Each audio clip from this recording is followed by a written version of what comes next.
Hi guys, Chris here with Super Savvy Travelers. Today I'm going to give you my 5 tips for living simple in Italy because let me tell you, I see this all the time. You know, people arrive and they're like, oh, I got to go do this, and we're going to do this cooking class here, we're going to do this over there, we're going to go here and do this, and they arrive and they want to do everything. But I have to say the best part of Italy is the simple life that we found here. And I'm going to give you some tips on how to keep your life simple because it's very easy to get caught up. And the first one that we've found is probably the best one, and we learned through hardship, is get a small car. Get a small car that really navigates those little roads and things like that. We had a big Fiat, you know, like the big sort of luxury Fiat. And it wasn't great on those tiny roads. It was okay, but it wasn't great. And in fact, it was very hard to see, you know, out. And sometimes you go up a road, right, and you can't see over, so you just take it on faith that there's a road there, that the cliff hasn't just gone away. So the small car, the little Panda that we have, is so great. I love that car. I did love my big, you know, Fiat and everything else, but this one is so much easier to get around, especially if you're in like a small town or in an area with a lot of little roads that you're going to be on a lot. Getting a small car, it saves you massive amounts of gas. And of course, if you use diesel, like we fill up our tank maybe once a month, if that. And it just goes for forever on a tank of gas. So small car, very important. Now, if you need an automatic, definitely, you know, look for one of those. But I wouldn't get something big. I know a lot of people want the big car, the big luxury car, or the SUV or whatever, but I'm telling you, life is so much better with the little Panda, and we love the Fiat Panda. Everybody knows how to work on it. It goes everywhere. It never dies. It always starts up, even though ours is a little bit older, and it doesn't take hardly any gas. So that's my recommendation for the first one here. Okay, second thing, if you can get a visa to work in Italy, try to find some work online. That would be the best bet. There's all kinds of new stuff coming up with AI or AI prompt engineer or something like that. You can take classes online. You can learn all of these things. I have a friend who does medical billing and other friends who do bookkeeping, and they travel all over the world because they can do it from anywhere. Project coordination, all kinds of things available if you can get a visa to live in Italy and work. And that saves you from, you know, driving to work every day and dealing with the language issues and everything else. It makes life so much simpler. The third thing to make life simple is what I've found here, especially in our big co-op over there in Sinalunga.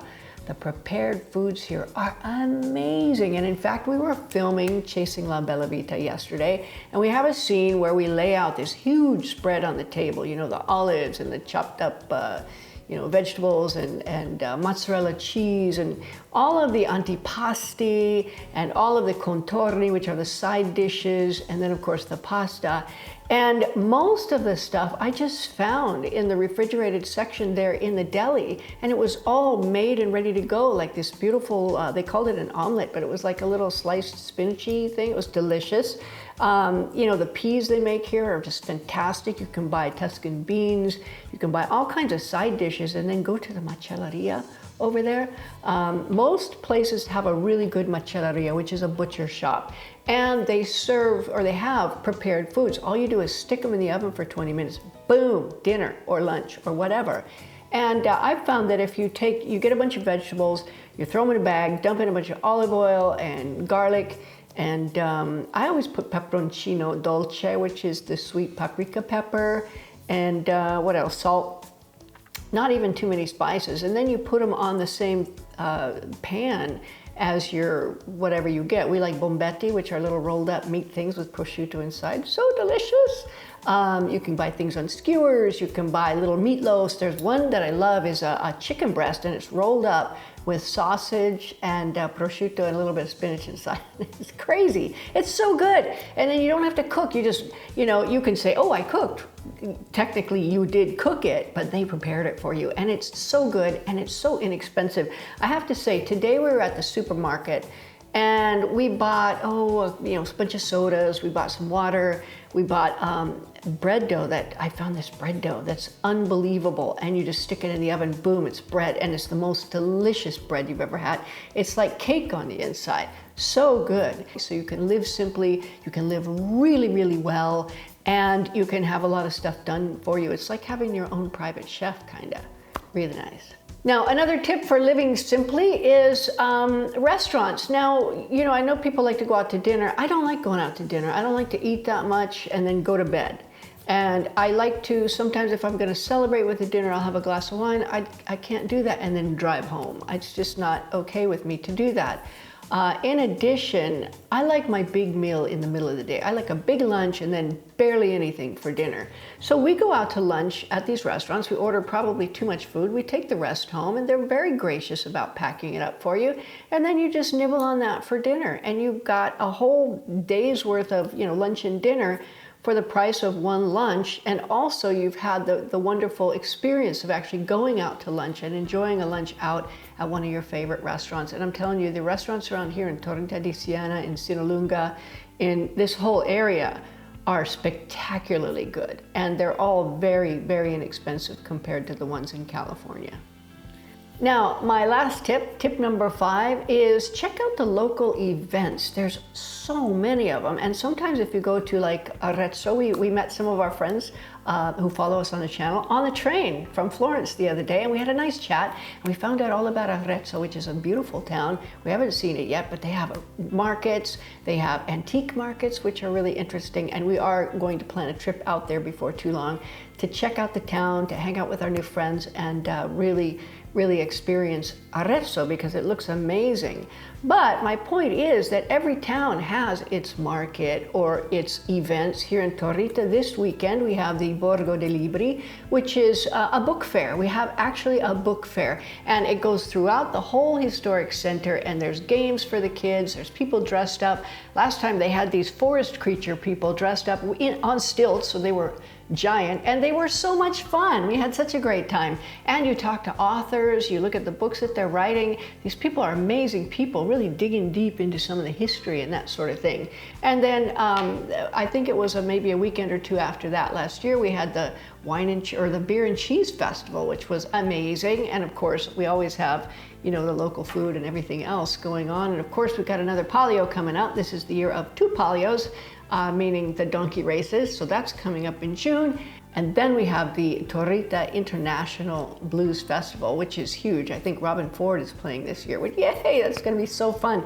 And we were listening to it last year from our terrace, and it was really high quality music. I mean, we know the man who runs it, and he's really into the blues.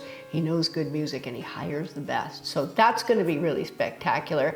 And then what happens after that, I don't even know. There's so many things going on just in this little hill town, and every hill town has its own. And when you get into like July and August in the touristy areas in Calabria, they have music almost every night. There's so much to do. You can walk to get a gelato. You can take part in the passeggiata, where people just sort of find a little area pedonale, which is a walking area, and they just walk back and forth. They have a gelato, they visit. It's just a lovely thing. Oh, another thing, volunteer.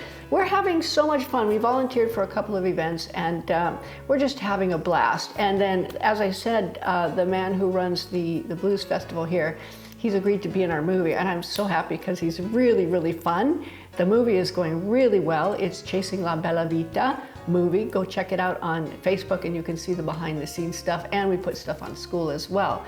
So a lot of fun. So we want to volunteer for his projects too. So we're doing a lot of volunteering back and forth. You run into great people, you're really in with creatives, and it's just a great group. You create a community there when you do that. It's just so much fun. So those are my tips. I probably could come up with more, and maybe I will and do another video. But in the meantime, definitely like and subscribe to this. Go to school. Go to the school community, and join there. It's free. We talk to each other. You can put your questions there. You can follow what we're doing. You can post your own stuff, you know, your own Italy experiences and everything else. It's a really nice community. And before too long, if you want, I will probably restart the Italian language group that we did. We had the Zoom group, and we had so much fun. So if you're interested in that, let me know and go join in Zoom, and we'll get that going and everything else. So a lot of great stuff going on. I can't even tell you all the exciting things happening, but we are so happy to be here, and we are so happy with all our friends that we've found and all these projects that we're being part of. It's really fun. Oh, and by the way, if you're in Torita and you see the art gallery, definitely pop in and say hi. I had a couple from Sweden pop in the other day, and it's so nice to know that that you're watching and that you're enjoying Italy, and you're coming over, especially to look at a place like Torita. It really is a beautiful hill town. It's a jewel, and it's nice to know that maybe I might have some influence on having you come and see it. So there you go, guys. I hope that helps, and we'll see you very soon.